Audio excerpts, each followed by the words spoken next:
Hi, this is Red Band, and you're listening to Your Mom's House podcast. If you want to download this episode and all the episodes, please subscribe to us on iTunes. Search the iTunes store for Death Squad and hit subscribe. Also, don't forget about deathsquad.tv. There it has all the links to all the guests that we have on the show, has their Twitters, also has all the video components of each of the podcasts, and also you can donate. Lately, we've been so swamped with you guys downloading that we've had to switch servers. We're switching it for the third time now, and your donations have helped, but we are already in big trouble. So if you guys can donate, that'll be great, and we appreciate it very, very much. Now here's Tom Segura's Your Mom's House podcast from Australia. Ooh. Here we go. All right.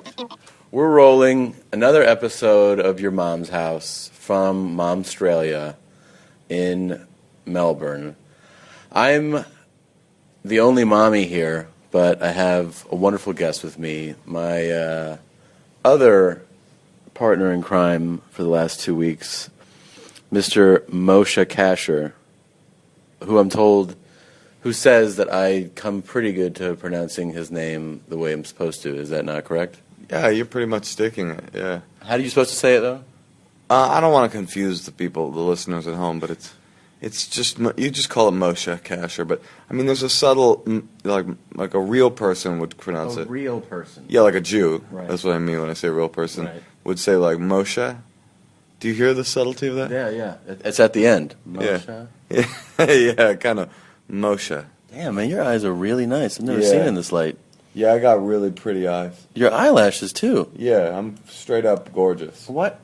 Why do you always keep those glasses on, hiding those... You think I should take them off? Yeah, man. What are you doing? These glasses are so quintessentially me. I've thought a lot about it. You know, I think of it like, in the Bible they say that Moses went up to Mount Sinai, and he received the Ten Commandments from God.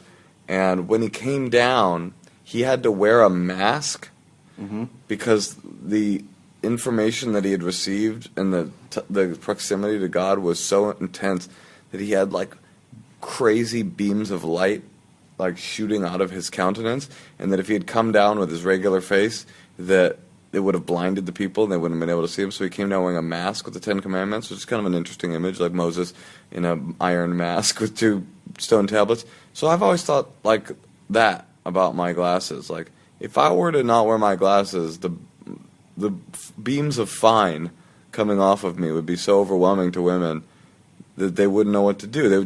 Everybody would suck my dick. You're a married man, right? You don't want that. Right. No, I don't want that. I don't Yeah. want that at all. That is by far, by the way, like one of the best reasonings I've ever heard of somebody and why they wear glasses. It's really amazing that you put that together. Is this a speech that you've often given, or I mean, I've thought about this. You've thought about this. Clearly, you put some thought into it. I also can't see, so I need You to don't see well at all. No, I can't. What's your see. vision? I don't know. What would it mean anything to you if I gave you a number? It would mean something to me. I don't know the answer. 1,000. It's 1,000. It's 1,000. Yeah, my vision is 1,000. Yeah. To give our listeners some background, I mean, we're just jumping right into this. Moshe and I and Hannibal Buress and earlier last week, Garfunkel and Oates were invited over to perform at the Melbourne International Comedy Festival, which is one of the biggest festivals, one of the biggest comedy festivals. And this is their 25th year, and it's the festival itself is really busy. There's a lot going on. Personally, for me, it's definitely the most active festival in terms of like where everybody's really into it. I mean, Montreal is pretty, that city's behind their festival too, but I feel like this is kind of another level in a way. Oh, really? I feel like Montreal is equal to this. Equal to this? That feels like it to me, yeah. And if you don't know Moshe, he hails from the Bay Area, Oakland specifically, correct? Yep. And you started stand-up in San Francisco? Or Oakland, whatever that area? San Francisco and Oakland, both. I did both.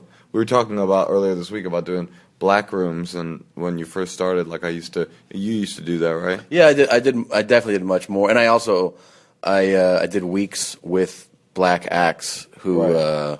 their audience was like 100% black. Yeah, man. I did. Well, we were talking about when I would open for. I opened for Bruce a couple times.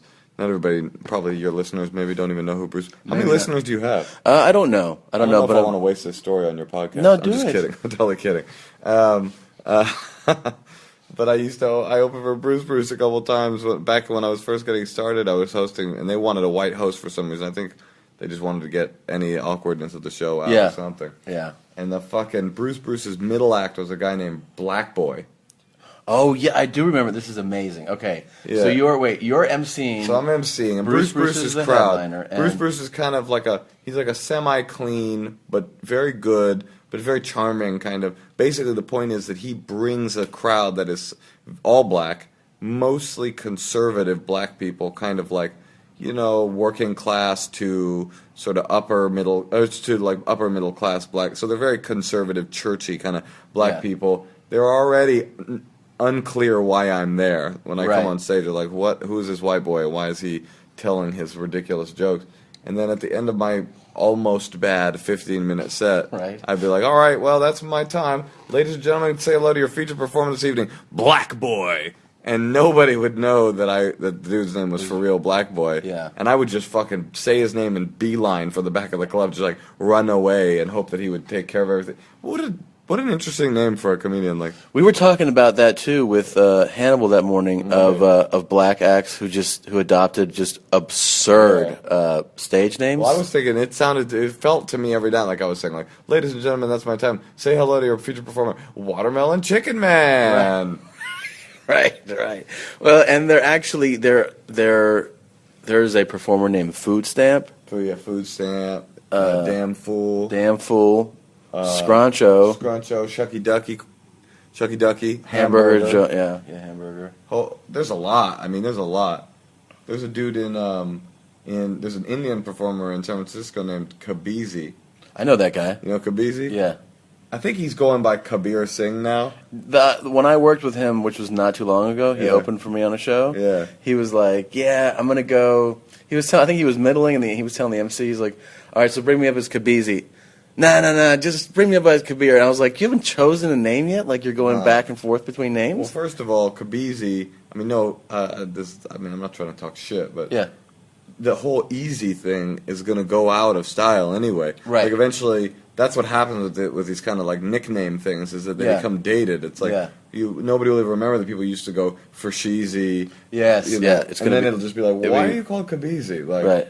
And Kabir Singh, that's a good name, right? It is, yeah. It's and you're right. The Easy is going to be dated, if not already, quite soon.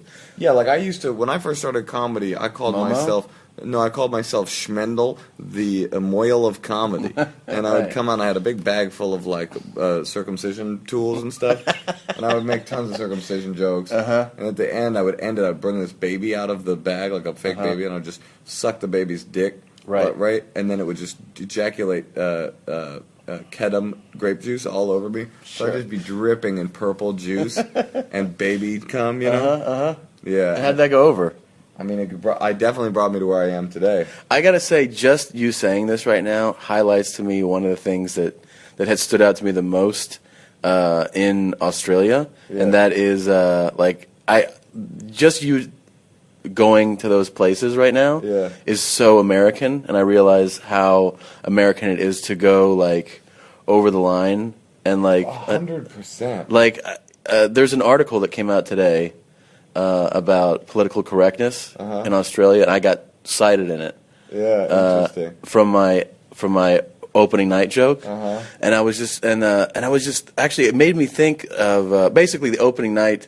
I made a couple jokes, and the thing that actually stands out to me the most now is how not crazy they were, like how they weren't really extreme jokes. Yeah, totally. But here, like the first one is actually, I feel like it's like a sarcastic, silly joke, which was, I thought I was dead. I said that the flight was so long I thought I was dead, but then when I got here off the plane and I saw all the white faces, I realized I was in heaven. And this is a good joke, right? It's man. good, and it's like it's not like, hey man, that's fucking mean, right?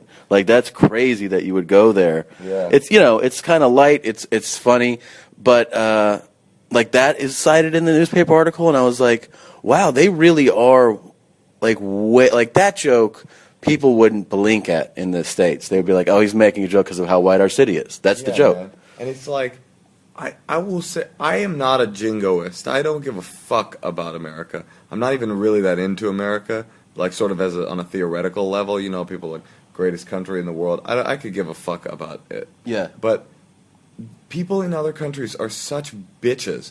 Like, and it's going to sound, I know this sounds so fucking, like, American to say, but people, especially when it comes to comedy, are just some straight up bitches. It's like, do you not understand the context? Obviously, you don't. What do you actually? They think you're coming out and making a white supremacist speech, Right? Or are you a comedian making a joke? Right. And in America, people are down to fucking get their hands dirty, right, with comedy. And yeah, man, I'm tired of like. Oh, and the other funny part is that Australia is in fact more sort of wrapped up in their own racist issues than we are, and in a different way, obviously. Yeah. Like we might be more racist. I don't even know. The point is, people don't even want to talk about their racism problem here. They want to say, don't discuss it. Right. And then in private, I'll hear like, oh, those fucking Aboriginals, they're all just sitting around. You don't know them, but they're just disgusting. Exactly. This is a real conversation. Right. Yeah. And the other joke I made was in reference to Aboriginals, but when I explained it to like some locals, they were like, "Oh yeah, we're wildly racist." Like, yeah. But what happens is like press, I guess, and maybe some of the artsier people at this festival are like, let's not discuss something that's going to be uncomfortable. Right. It's like, well, I don't know. I just feel like maybe it's just solely American that like, in addition to I'm not saying comedy has to make people uncomfortable or whatever, but we definitely are open to like somebody saying something that's a sensitive subject matter. Like sensitive subject matters for a lot of American comedians are what they do solely. Yeah, but it's interesting because it's like, then the acts that are big in America or are big outside of Australia, like Brendan Burns and Jim Jeffries, are two incredibly offensive and inflammatory comedians, and they are both not famous in Australia. That is incredibly interesting. Yeah. And I'm not familiar with Brendan, even though we got to hang out with. I got to hang out with him that one day with you guys. And he was a great guy and a lot of fun. But Jim, who I'm familiar with his stuff, is like incredibly offensive. Yeah. And you're right. He's massive in the UK. I mean, massive. And in the United States, he's definitely a notable comic, and he does like big venues. And he's getting more and more popular, I think. Yeah. And this is the one place where he's from here. He doesn't play here. Well, I mean, it's going to sound really chauvinistic, but I just think America is the best place to do comedy in the world. I think in my mind at this point, there is no question about the fact that American comics are the funniest comics in the world, and that America is, it sounds so bad, and that America is the best place to perform comedy in the world. There's no question about it. I would say maybe the British and Australian work ethic is better.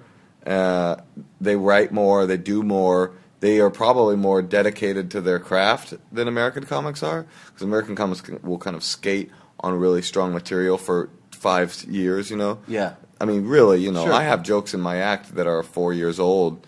You know what I mean? Sure. I'm sure you do too. Oh yeah, absolutely. I less and less, but but I'll hold on to the gems, Yeah. and get rid of the bullshit, and then add new stuff in. But there's no there's just no. To me, there's like no question. I'm going around. I'm looking at who the American acts are here, and no, this just sounds so terrible. But I'm going around looking at who the American acts are here. People are like, "Who do you recommend?" And I'm like, "Yeah, I was with you when we were just at a store and somebody asked Moshe who he recommends, and you go, all I got to recommend are the fucking American acts that are here. Not that no one here is good. There's many good comics here, but if I I don't even want to finish what I'm saying. But basically, I'm content to stay in the States and do comedy there because people. I think it's just like you said. You know, people say Americans don't get irony. That's like a thing that people say all the time. Yeah. What I think is, I think that people in other countries, in their comedy scenes in other countries, don't get like they have a difficult time differentiating between what the person's saying and what they might be meaning. You know? Right, exactly. It's very literal. It's very literal. Yeah. And it's like when I'm on stage, I got this joke about when I was in I was in Ireland, whatever, and I'm talking about I want a person to die. I want him to catch on fire and burn to death in front of his family. Do I mean that I want him to die? Of course I fucking don't. I mean, are you retarded? Yeah. But I feel like it's these little separations that people in the States. I don't know what it's about. Maybe it's that people in the States are more grimy, or maybe it's that we've had stand up longer, so it's had an opportunity to develop. I don't know. Well, no, I think it's interesting. I mean, like I do think that stand up at its purest, and I don't know if that's a term that maybe is misusing, but it is a wholly American art form. Like when we talk about what do I need to study to fit? Like what's stand up?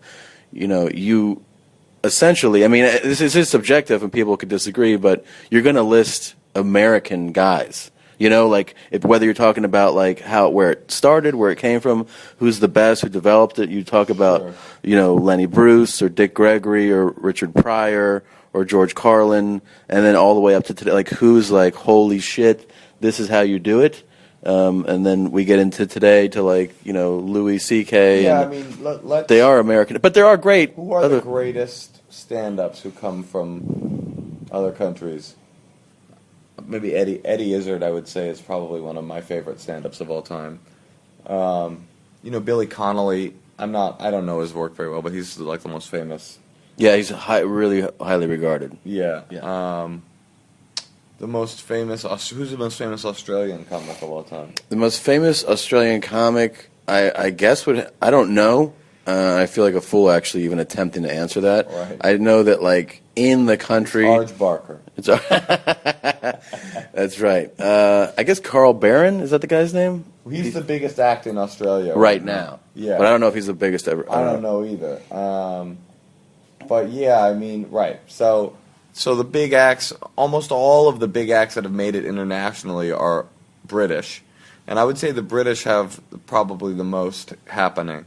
The English they have a very developed stand-up scene in England that is incredibly diverse, and I mean, I'm not saying Australia doesn't. Australia does, but we have met some great. We have to clarify that we're not saying there's not great Australian acts. There are great Australian comics. For sure there are. When I was here in Sydney, I was working with a lot of really great guys. There's a guy named Michael Workman who's kind of I saw that dude. He's funny, man. He's great. Yeah, he's kind of like a goth kind of comic, very sensitive guy. I don't mean he's sensitive. I mean his act is sort of soft and sensitive in a very good way. This guy Chris Wainhouse I worked with is really, really funny. Bruce Griffiths is a one-liner guy, a la Stephen Wright. And there's great acts we've seen here, Was Bruce? Did he do the Festival Club the other night? No. There was an Australian guy. Shit. Now this sucks. Who did the Festival Club last night? Yeah. That did very dry one-liner shit. Yeah. That was fucking hilarious. That was great. Yeah, there's some good comics here, man. Who else did we see that we really liked? Well, we should mention that we all had a blast at Irish comedian Jason Byrne's show. That's true. Jason Byrne was real fun, man. That shit was so much fun. Yeah. And he was hilarious and did he's a very well-rounded comic. He did, he had straight stand-up, he had amazing crowd work, he was just fun all over the place. What else? We saw American Paul F. Tompkins' show. We love that show. Paul's great, man. Paul's a real sort of raconteur, kind of Mark Twain-y kind of guy.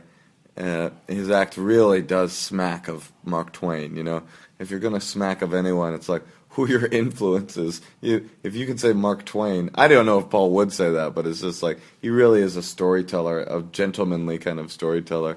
Some of the other guys I've seen here, who I really enjoyed was Steve Hughes. I didn't get to see him. Yes, this guy Steve Hughes, I'd never heard of him before I came over here. Is he Aussie? He's Australian, yeah, and he's like a heavy metal guy, long hair, and he is throwing jokes out on a real kind of high sort of. It's like, and I just sound like such a pig, but it just really reminded me of American stand-up. Really? Yeah, it did. I mean, he's real, just throwing jokes from his hip, really dark, nasty stuff. He was hilarious, man. Eddie ifed. We ran into Steve on the street, and Eddie knows him. We were talking, then Eddie was like, man, when he left, he was like, dude, that guy is fucking brilliant. Yeah, he said he was like the Doug Stanhope of Australia, or put him on the same level as Stanhope, which, I mean, that's a pretty high compliment. Yeah, for sure. That's a very high compliment. But anyways, overall, like, what's your... we covered a lot of, obviously, your thoughts on stuff, but your feelings about this festival, performing here. Did you have a good time? Have you had a good time? Sure, 10 out of 10 every night. 10 out of 10. Knocking home runs out of the motherfucking park. Here's the thing. I've never had a bad set. And a lot of comics talk a lot about that, like about the experience of bombing. Mm-hmm. That's not a thing that I've experienced. And you've done a lot of shows. I've done 4 shows. And every one of them has been really good. That's like one a week for a month. It's been one a week. I've been doing comedy 10 years. Right. So every 3 years I do a show. But it's a super long show. It's about a month long. Okay. It's the way that in the Bible, we're back to the Bible, like King Herod used to bathe. People back then, the kings would bathe. They would bathe once a week. But they would bathe for 24 hours straight. They would bathe for 12 hours. They would start in the morning. They would take their dirty, filthy, fucking gamey, lamb-ridden robe off because they'd been wearing it for a week in Israel in the desert. So they would peel their disgusting king robe off, and then they would start by having somebody like shellac body fluids off of them, some sort of filthy Philistine with a kind of palm frond, and then they would go into like one little hot bath. And they would come out of that hot bath, and somebody, like a Nubian princess with her tongue cut out, would jerk him off. And then he would ejaculate. And then when he was done ejaculating, they would clean up the ejaculate, and they would put him into like a sort of a eucalyptus sort of steam room. And then when they were done steaming out the filth, then that would come out. And then now it would be a Chinese concubine boy, like a 9-year-old boy, fuck the boy in the ass. And then it would just be this very long process. That's really the way that my comedy works.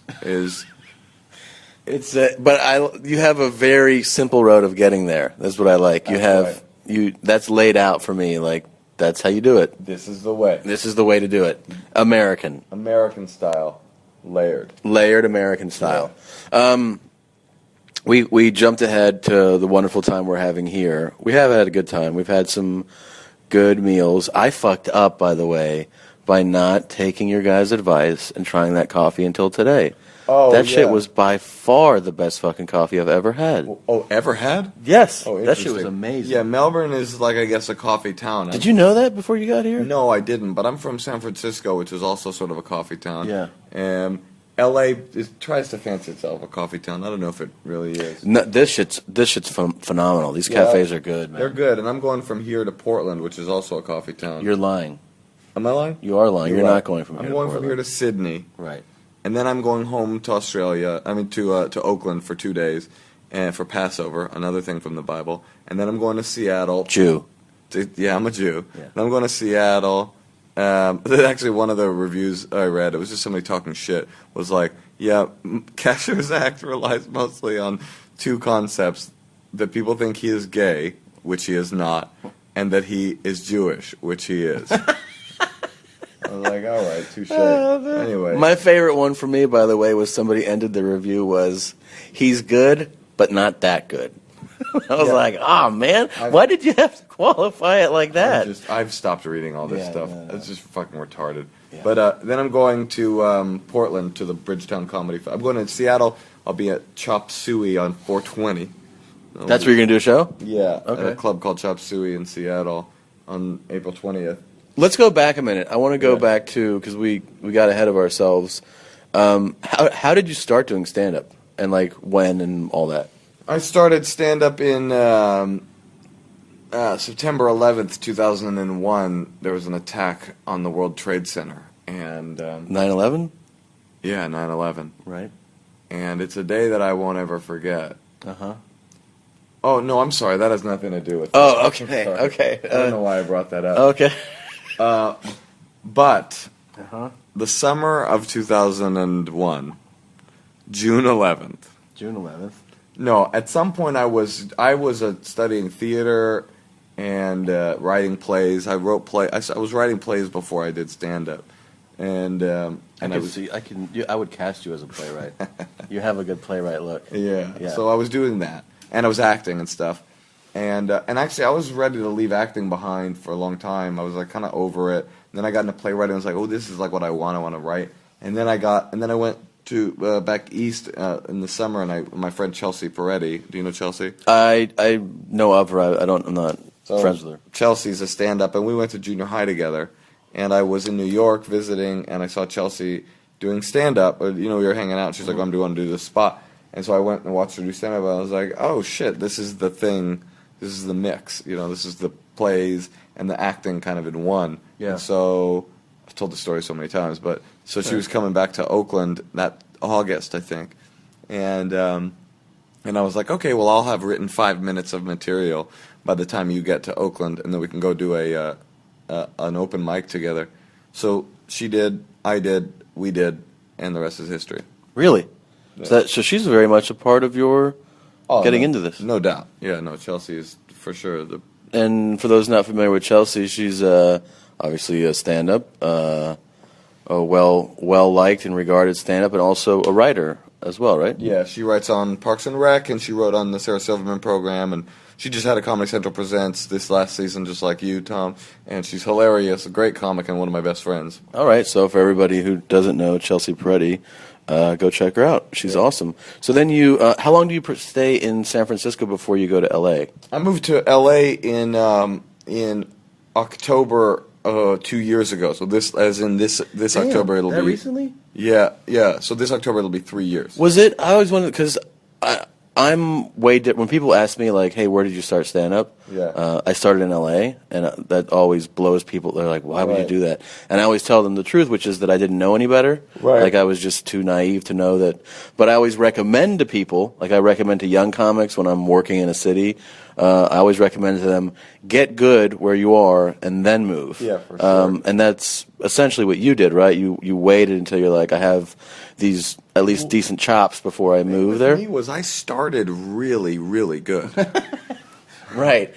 So it wasn't really a process of development. So you started great, but yeah. Did you feel like though that made a difference? Like when you arrive, and like people don't realize that LA, we get an influx of like just fucking unbelievable amount of people who want to act, write, direct, perform, stand up, whatever, every day, and you're really just another number. But when you arrive with something, you can stand out. Well, I mean, I think about that all the time, man. Anytime I get depressed about my career, I think, Jesus, man, of the faceless, anonymous masses that are out there fucking clamoring to try to get noticed in any way, like, the fact that I'm at all where I'm at is really kind of a blessing. I mean, I don't think it's a blessing like, oh, I got lucky. But I don't think I got lucky. Although luck does play a part in everything, sure. In show business, for sure. There's no question about that.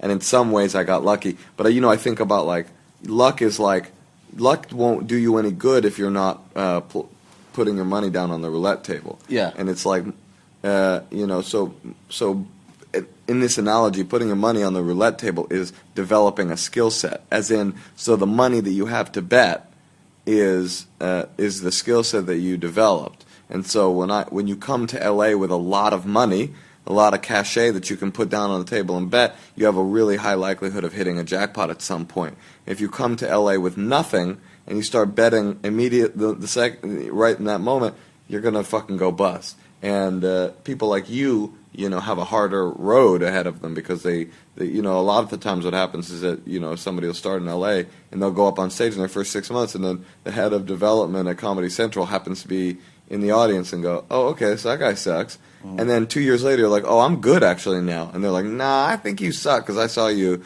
I didn't have that. I was in San Francisco sucking Yeah. I sucked as much as I could in San Francisco. Then I started not sucking. Then I got good. Then I got good enough to move. Then I moved to L.A. and then I got noticed, and that's a nice thing. See, all young comics that are listening, that's good advice. That's the way you do it right there. True. Get good and then move to whichever. I mean, I think it's actually different if you move to New York, because you can move to New York to get on 100 stages if you're a stand-up and you just want to do stand-up. I would say move to New York after you've been doing comedy for a few years. So you know what to do, how to do shit. So yeah, I mean, if you move to New York as just a bad comic, then you're just, dude, you're not going to get anywhere, man. Yeah. The other thing, so I think you definitely nailed that. The other thing that I think the quality that you have that is so important, and I guess I don't even know if you can really teach somebody this or develop it, but it is basically imperative in comedy, is that you have opinions, like you're opinionated. Yeah. Like here's the thing about stand-up or about comedy: if you are indifferent, that is the least interesting thing in the world. Like I hate watching comics that are just like, I don't know, I don't care, almost as much as I hate having conversations with people that have zero opinion on anything. Right. It's just fucking boring, man. Yeah. And like, I don't think you have to have the popular opinion. You certainly don't. You just have to have an opinion on any number of things. And I think you definitely, you're your own person. You have your own thoughts and opinions on things, and that makes you more interesting, certainly to talk to off stage, but it translates to on stage as well, that you're actually a thoughtful, inquisitive and like opinionated person. Like, I feel this way or that way, and I don't think someone necessarily has to agree, but it's certainly more interesting to watch. Yeah, that's an interesting point. I mean, I guess you ask, well, how do you become a person like that? I mean, theoretically, you wouldn't be doing comedy if you weren't a person like that. Right. It's just natural. I mean, that's why you become a comic, because you somehow have some arrogant idea that your opinions are, important. Worth watching. Yeah, important enough that they would be entertaining. Yeah. You should sit down and watch for a while. And I think that sometimes can become what is the differentiation when I'm doing international stuff. Like, I think that sometimes people aren't getting... I'm a very forceful performer, a very aggressive performer. Totally. And so, I do feel like there's a level of space between what I'm saying and who I am that, for some reason, I find that American crowds are able to appreciate more. For better, for worse, Yeah. Let's see, what time is it? All right. This is good. This is a nice length. Give people a nice, entertaining half hour. It's nice that you pulled the curtain back on your own process, so now everybody knows the kind of length that you like. You've been talking about length all week long and how much length you like, and so it's nice that they know, your listeners. Well, I've mixed it up. I mean, I've done hour and 30-minute ones. That's too long. Right. I even feel like an hour is actually You did like an hour and 30. I don't even remember. No one special? Not one like you. I've done. I think that this is the range. Before you go though, just two things. Can I talk about what you're working? Not go into detail, but I'd say you're working on something. Sure, yeah. You're working on. It's very interesting. Yeah. Which is a book. You have a book. Well, actually, yeah, because it's out there. Pump It In Me: A History of Homosexual Passive Anal Sex, and it basically just goes through the history of people getting butt fucked. From the first guy that got butt fucked, his name was Pantheus, and he was a Roman half. He was a Greek half god. Uh-huh. He was a demigod, and as opposed to me, I'm a demagogue. Demigod, right? I'm not a demigod, right? And so Pantheus was famous for getting butt fucked with all 8 of Pan's flutes. So Pan was Pantheus's cousin, and Pan would play the flute, and he would play one note on the little flute, and then he would poke it into Pantheus's butt, and then he'd play the next one, hoo, and poke, hee, poke, hee, poke, and that's where we get the sound that every man makes when they ejaculate. Every man makes that. That's from that. I just made that a little while ago. I bet you did. So that's a fascinating book, and you did a lot of research studying butt fucking. I did. I watched your sex life exclusively for about a month, just watching you get fucked up the booty. That's really rude. That's To really watch rude. your sex life like that? Yeah. You're right. You're right. Yeah. But I got it. It was like guerrilla journalism. Was you know, I it the like, only guy you studied for this Yeah, book? well, you were the only guy I needed to. No, I'm writing a book. I'm writing my childhood memoir. In case anyone doesn't know that at this point. They don't know that. Yeah, it's true. I'm writing my childhood memoir, a story about growing up in Oakland with my crazy childhood and mi vida loca. It is pretty crazy. I mean, obviously, you're going to have to buy the book and read it when it comes out. But there is, you definitely have a childhood pretty much as, you know, as, I don't know if you want to say, as difficult, as extreme as anyone's in our society could be. It's pretty, Yeah, it is pretty wild. I've never met a person that grew up like me. Yeah, no. I don't think I have the worst. You know, I think that the opening line. I don't know if I should say the opening line. It's up to you, man. But you know, I think that the opening line I'm working on right now is, I didn't have the worst childhood in the world, but I might have had the weirdest, and I had a bizarre, strange interaction with life, and in many ways, I think that's what makes me the opinionated beast I am today, because I've had a really kind of sideways view of the world. I came into the world in a very sort of bizarre set of circumstances. Yeah, no, I can't wait to read this book, man. And you obviously made you already have a draft in, and so this thing's pretty far along, but we're very close. Yeah. So, and the book will be hopefully released by spring of next year? I think it'll come out in spring. I mean, the publishing industry takes a phenomenally long time to do stuff, and I don't quite know why, but I'm certainly grateful for it, because it's like, it's like once it's out, you're done. I mean, I guess it's like a movie, it's like once it's out, you can't really like go back, and it's my first kind of offering to the world of this part of my sort of creative sort of consciousness, and so I really want it to be right, and it's not going to be perfect, but I want it to be the thing that it can be.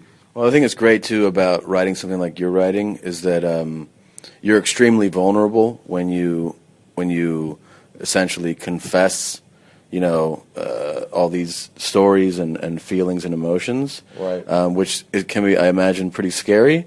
But at the same time, it's going to win you so many fans in a very cool way. You're going to have a lot of fans from this, man. And I gotta say that not me, but other people. Yeah, no doubt. I mean, I have to say, like, in terms of vulnerability, like, being vulnerable in a way is like, stand up is all about power, and power doesn't just mean being an alpha of a crowd, because we've all seen comics that are like they alpha the crowd in a very typical way where they're just trying to be the man, and it's very boring to watch. Yeah. Well, real power on stage, like Maria Bamford is one of the most meek, vulnerable, like can shatter at any moment performers ever, and yet when I watch her perform, she's swinging her big fat comedy dick all over the stage with her vulnerabilities. Yeah, absolutely. So I look forward to that. Where usually before we go, we say where we're going next. Oh, we kind of said that, but tell me again, like specifically your next like 3 or 4 days or whatever. Yeah, I'll be at Chop Suey on the 20th of April. The People's Republic of Comedy are doing a special show, and that's in Seattle. And then I'll be at the Bridgetown Comedy Festival, and that will be in Portland, Oregon. That next weekend, the 23rd, 24th, 25th.